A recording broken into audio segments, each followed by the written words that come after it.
इसे मैं फेंक देता हूं बड़े भैया, आप चाहिए। मुनीम जी, चौराम प्रसाद की बेटी की शादी के लिए जेवर देने के लिए कहा था, भिजवा दिया? जी हाँ मालिक। शहर में रहकर यही बदतमीजी और ओछी हरकतें सीखी आपने? अपने से बड़ों का लिहाज करना नहीं आता आपको? किससे कह रहे हो तुम? आपसे कह रहा हूं। औरत पैदा हुई है तो औरत की तरह रहना सीखिए। मीना, नकुल, तुम अंदर जाओ।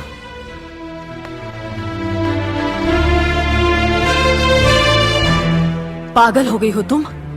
औरत होकर एक मर्द पर हाथ उठाती हो? इतनी ऊंची घराने की बहू होकर ऐसी नीच हरकत, शर्म नहीं आई तुम्हें? कौन सा ऊंचा घराना?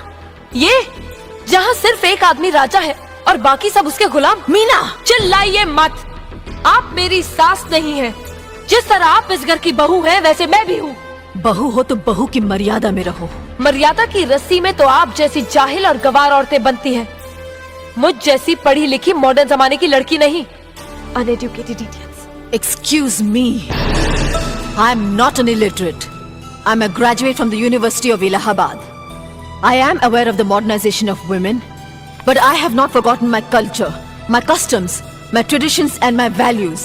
And most of all, I'll never ever forget that I am an Indian woman. Modern जमाने की औरत भी औरत ही होती है। उसे भी मर्द ही ब्याह कर ले जाता है, मर्द को ब्याह कर वो नहीं ले जाती। जमाने ख्याल और लिबास बदल देते हैं, औरत की शरीर की बनावट नहीं। लोग तुम्हारे ख्याल की लड़कियों को लज्जत का सामान भले ही समझते हो, इज्जत के काबिल कोई नहीं समझता। इज्जत आज भी उन्हीं औरतों की होती है जिनकी आंखों में हया हो, लाज हो, शर्म हो। हम नहीं कहते कि तुम बंदिशों में रहो, लेकिन अपने दायरे की सीमा को मत भूलो। लड़की जब अपने माँ बाप के घर होती है, तब उसके कांधों पर अपने ही घर की इज्जत का बोझ होता है। लेकिन जब वो बहू बनकर ससुराल जाती है, तब उसके कांधों पर एक नहीं, 2 परिवारों की इज्जत का बोझ होता है। आज जिस तरह तुमने नकुल को तमाचा मारा है, अगर उसी तरह उसका भी हाथ उठ जाता तो तुम्हारी क्या इज्जत रह जाती? कभी सोचा तुमने? क्या बात है?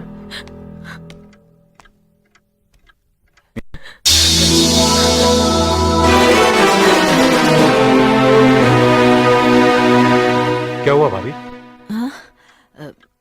कुछ नहीं। मीना कह रही थी कि उसे खाना बनाना नहीं आता।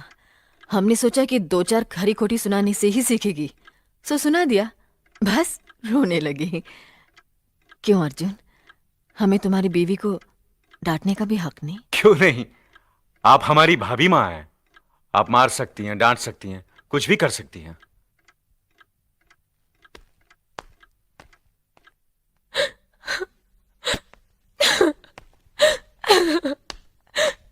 मैंने भूल की जो मैं इन लोगों के बीच आ गई।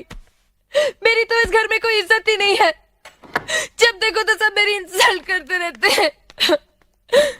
मैं कब से रो रही हूँ, तुम पूछ भी नहीं रहे हो कि मैं क्यों रो रही हूँ। बेकार रो रही है तो कौन पूछेगा? अच्छा, तो मैं तुम्हारे लिए और इस घर के लिए बेकार हो गई हूँ।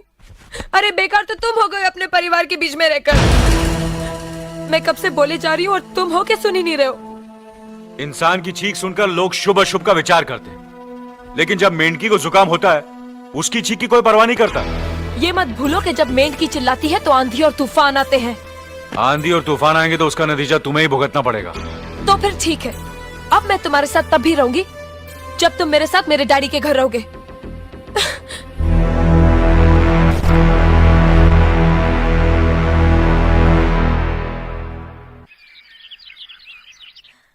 हमारी मीना बहुत प्यारी बच्ची है, लेकिन उसमें अभी भी बचपना है।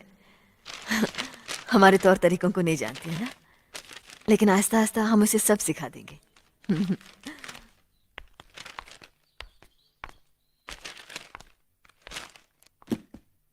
बड़े भैया, ये अपने घर जाना चाहती है। जाना भी चाहिए, 4-5 महीने हो गए, मायके की याद भी आती होगी इसे। और अर्जुन, तुम्हारे ससुर जी तुम्हें कई बार बुला चुके हैं,